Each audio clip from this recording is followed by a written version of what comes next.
apa makanya dari kan vibrasi alam itu ada tadi, istilah benturan-benturan. ada istilah gini Mas. Wong Jawa ilang jawane, ya kan. Mula dibilang yang sabdo palon nagih janji itu bukan mitos, gitu kan.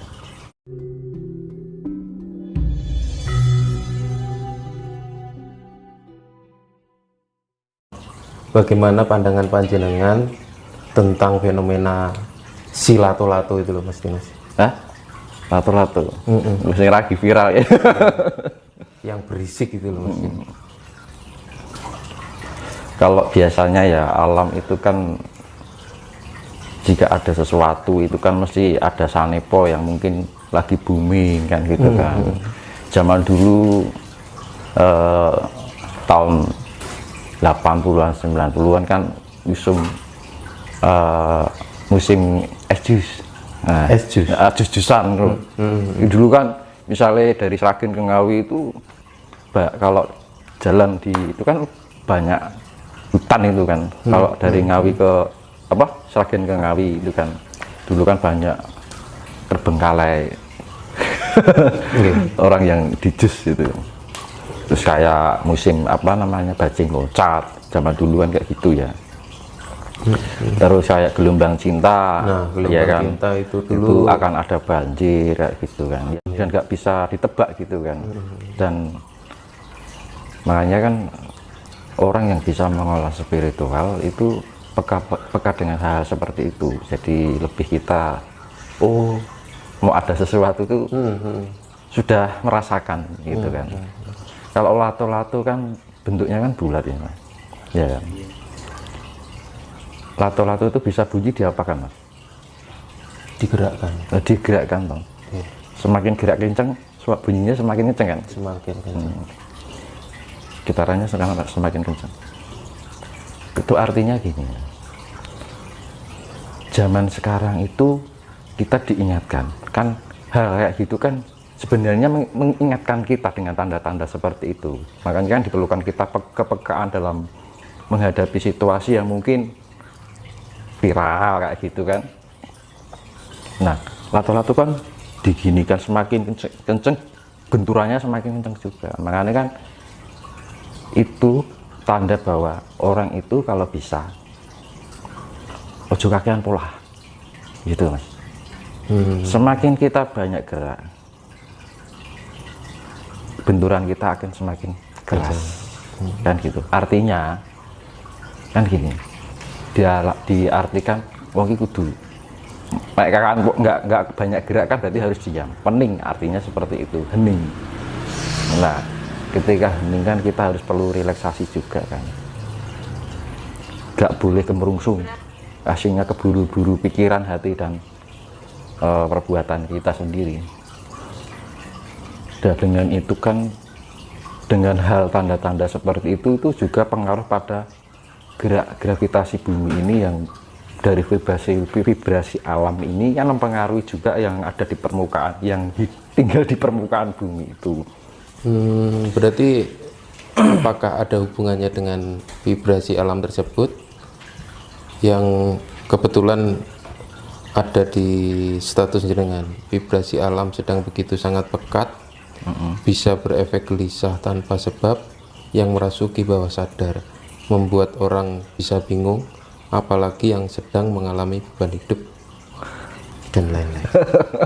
Starting itu kan makanya kan itu membuat orang itu mudah goyah, ya kan. Akhirnya timbul emosi itu bisa timbul dari atas sadar maupun bawah sadar ya. Kalau bawah sadar itu misalkan gini, kita nggak, seolah-olah ekspresi kita nggak merasakan, tapi hati berkata beda gitu loh. Kita kelihatan fan-fan aja, ternyata dari lubuk hatinya ternyata beda dengan yang di luar kan gitu. Nah, alam-alam yang merasuki alam vibrasi-vibrasi yang merasuki alam bawah sadar ini yang harus kita waspadai. Dan untuk bisa memahami itu kan perlu kesadaran yang tinggi. Makanya kita perlunya meneng, diam. Diam bukan berarti nggak melakukan apa-apa, tapi artinya itu diam itu kita merenungi sesuatu. Ya kan? Kalau kita bisa merenungi kan akhirnya menyadari, memahami, oh ternyata begini kan gitu kan. Kalau kita bisa sering-sering memahami diri kita, otomatis kan kalau orang memahami atau merenungi kan kita merenungi apa yang kita pikirkan. Aku jadi mikir opposite kan gitu kan. Aku mikir apa sih? Lah, perasaan yang aku rasakan ini apa sih? Perbuatan yang selama ini saya lakukan apa sih? Nah, akhirnya dengan cara-cara seperti itu orang itu akhirnya mengetahui hal yang sekiranya merugikan buat diri sendiri dan orang lain. Nah, makanya perlu ketenangan itu tadi. Salah satunya pengendalian diri. Ya, pengendalian diri. Makanya zaman sekarang kan segala sesuatunya orang nggak pakai hati, tidak menggunakan hati. Maka timbullah sesuka hati. Betul. Sakarepe dhewe nek wong Jawa ngomong. Ya zaman sekarang kan gitu kan. Zaman sekarang kan orang kan seenaknya sendiri. Entah itu merugikan bagi orang lain atau enggak, bagi diri atau enggak, yang penting bati kan. Yang penting untung kan gitu kan orang sekarang. Nah itu bagian dari krisis kemanusiaan, krisis identitas diri. Apalagi sekarang kebanyakan krisis moral. Orang kerja itu kan nggak pakai rasa. Iya. Ya. Apalagi kan gini motifnya hanya cuan aja. Apalagi zaman sekarang perusahaan nggak mau rugi.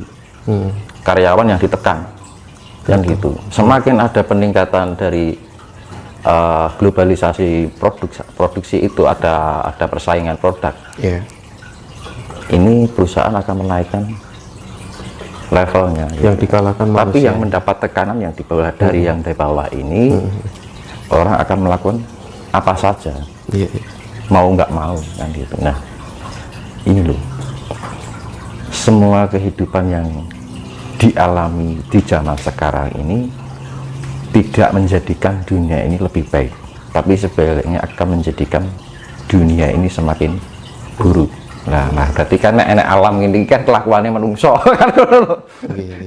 Kembali ke manusianya. Nah, makanya itu karena dibilang sebenarnya ya kalau dibikin prosentase lah gampangnya, 95% dari keseluruhan manusia di dunia ini yang berpikir untuk kemanfaatan alam ini tinggal 5% dari 100%. Hanya 5%. Iya. Yang 90% itu untuk kepentingan pribadi ataupun komunitas golongan. Jadi segala sifatnya itu berjalan atas dasar imbal balik atau pamrih. Tapi orang yang melakukan dengan apa ya namanya, kemanfaatan bagi yang lain yang sifatnya itu pengabdian itu sangat jarang sekali dan itu langka. Gitu kan. Loh, orang yang pengabdian itu berani tidak memiliki apa-apa ya Mas. Loh, orang spiritual sejati seperti itu Mas. Jadi kalau ada orang spiritual sejati masih takut akan kehilangan apa-apa, takut khawatir tentang hidupnya dan nasibnya, itu bukan spiritual yang sejati. Makanya orang zaman sekarang spiritual diarahkan ke bagaimana mencari uang biar menjadi sukses, nah, gitu kan. Nah, itu suatu arahan yang tidak bisa menjadikan dunia ini lebih baik. Iya loh. Setiap manusia pengennya sukses semua. Sedangkan di dunia ini diliputi, didominasi oleh manusia. Dan pada akhirnya terjadilah krisis ekologi. Ekologi itu apa? Hubungan keselarasan antara dengan manusia dengan makhluk lain, entah itu tumbuhan, hewan ataupun alam, gitu kan. Apa dulu? Iya kan? Benar orang banyak memikirkan tentang kesuksesan, ujung-ujungnya untuk kepentingan pribadi. Betul. Ya kan? Lalu antisipasinya gimana Mas Tinus? Yaitu tadi tentang apa? Makanya dari kan vibrasi alam itu ada istilah benturan. Ada istilah gini Mas. Wong Jawa ilang Jawane. Ya kan? Mula dibilang yang sabdo palon nagih janji itu bukan mitos, gitu kan. Yang dikembalikan apa? Keluhurannya. Nah, zaman sekarang kan kehilangan keluhuran itu. Betul. Makanya dibilang keluhuran, makanya dibilang leluhur. Leluhur itu kan diambil dari nilai-nilai keluhuran itu. Leluhur itu apa? Mulia. Mulia. Nah mulia itu bagaimana kan gitu kan? Makanya mulia itu cara kita bisa menjadi orang yang mulia itu harus mempunyai sifat hamemayu. Hamemayu ning bawah. Hamemayu itu apa toh? Kan bingung toh. Orang bilang hamemayu kan gitu kan. Tapi kan kita tahu sih, hamemayu itu diambil dari kata ayu. Ayu itu cantik atau indah. Kalau bahasa Inggrisnya beautiful kan gitu. Ya toh. Ha itu dalam arti kita melakukan. Ha itu diambil ho. Sebenarnya diri kita, hak kita itu atas pribadi kita. Ho. Ha. Berarti tindakan manusia untuk melakukan keindahan. Mengindahkan. Bagaimana cara mengindahkan? Kita sifatnya mempersembahkan apa yang kita persembahkan. Diri kita.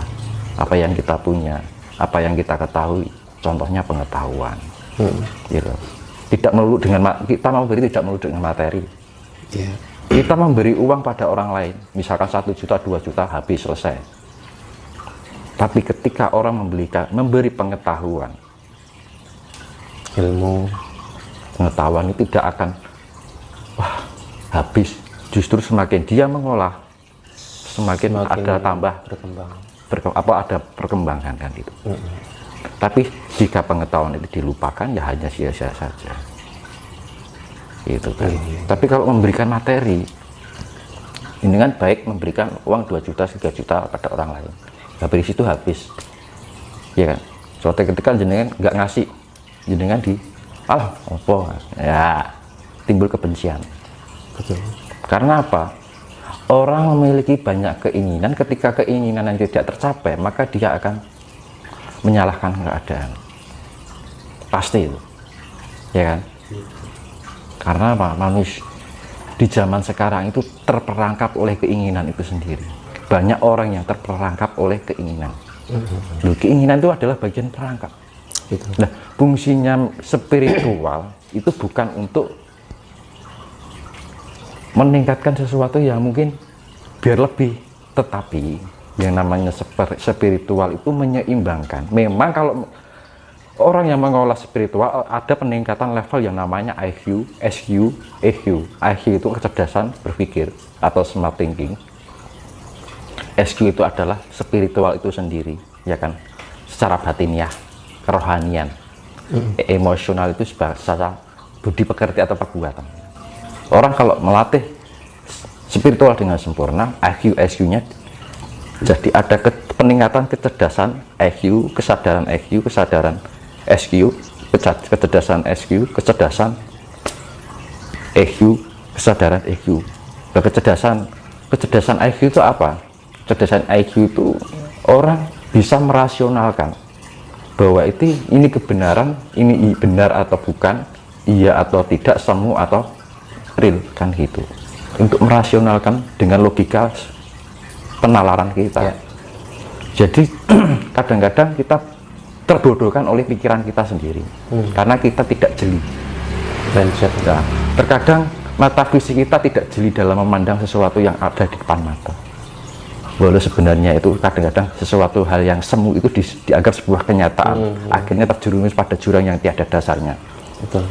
Nah, makanya itu terjebak seperti itu. Nah, perasaan itu juga ketika ada peningkatan EQ, orang akan mempunyai prasangka yang baik, selalu berprasangka baik, inner beauty kan. Misalkan ada yang berprasangka jelek, berniat jelek pada kita tetap terima kasih atas segala ucapan dan perlakuan jenengan. Itu loh, ajaran-ajaran seperti itu kan sudah langka sekarang. Ya kan, orang kan lebih mengutamakan ego daripada itu kan gitu. Karena apa? Kepuasan lebih penting. Memuaskan rasa. Kalau kita bisa membalas itu ada rasa timbul kepuasan gitu kan. Betul. Marem mereka mau Jawa kan. Nah, si coba balas iki marem kan gitu. Kembali ke Terus EQ ya. Oh iya, iya. Kalau kecerdasan EQ, kita lebih bijaksana dalam menyikapi hidup. Mengontrol emosi kita, ya kan. Kestabilan diri kita. Jadi wong ora plimplang ngono lho. Punya pendirian, punya konsekuensi, ya kan. Harus punya pendirian itu kan orang itu keyakinan orang ngomongane esuk sore kan. Iya toh. esok apa Dele. esok dele sore tempe mana mau Jawa ngarani ngono kuwi. Lah dengan kepribadian seperti itu merugikan orang lain, juga merugikan diri kita sendiri. Makanya ketika adanya pengolahan spiritual, ketika ada peningkatan IQ, SQ dan EQ, itu orang itu cenderung ya memang untuk mencerdaskan pikiran akhirnya orang zaman sekarang dengan kecerdasan itu cuma minteri wong kan gitu, akhirnya mencari keuntungan, mencari kesuksesan secara lahir kan gitu kan, atau material. Nah di dalam spiritual yang sebenarnya itu adalah mengendalikan sesuatu yang lebih, itu ditengahkan, jika kekurangan itu dinaikkan. Karena apa? Wong nek iki mikir suksesnya secara materi, akhirnya ya itu tadi, orang dapat 50 biasanya cukup ya, setelah mendapat lebih uang 100.000 aja nggak cukup, biasanya 50.000 aja cukup. Nah itu terus sampai nggak ada habisnya, iya kan? Orang kalau sudah akhirnya ada peningkatan gaya hidup. Nah pengendalian ibaratnya gini, semakin orang sering-sering melihat yang berkilau, jenengan meripat apa mata jenengan silo sisi kak, mata itu akan menjadi buta, buram, ya itu. Terus semakin kita sering-sering melihat hal yang berkilau, maka orang itu akan menjadi buta, dalam arti buta itu tentang hidup ini. Buta mata hati. Jadi memandang sesuatu yang wah terus, nah gitu kan. Nah dengan kebutaan itu orang itu akan lupa diri. Dengan adanya lupa diri itu cenderung munculnya sifat-sifat negatif, yaitu kesombongan. Dia merasa mempunyai, akhirnya bisa merendahkan orang lain, membandingkan, ojo dibanding-banding gitu. Merasa punya kemampuan merendahkan yang masih di bawah, itu nggak boleh. Memang Jawa ojo nanding sariro, ojo ngukur sariro. Setiap orang mempunyai hak atas kemampuannya, memiliki hak atas apa yang dia miliki. Cuman kadang orang pasti ada kelemahan dan kelebihan. Makanya kelemahan orang itu ketika dia tidak mensyukuri apa yang sudah ia dapat dan ia miliki. Lah ini karena kurang terus. Nah timbul rasa bersyukur ini adalah dosa-dosa yang tak terlihat. Karena dosa yang paling nggak terlihat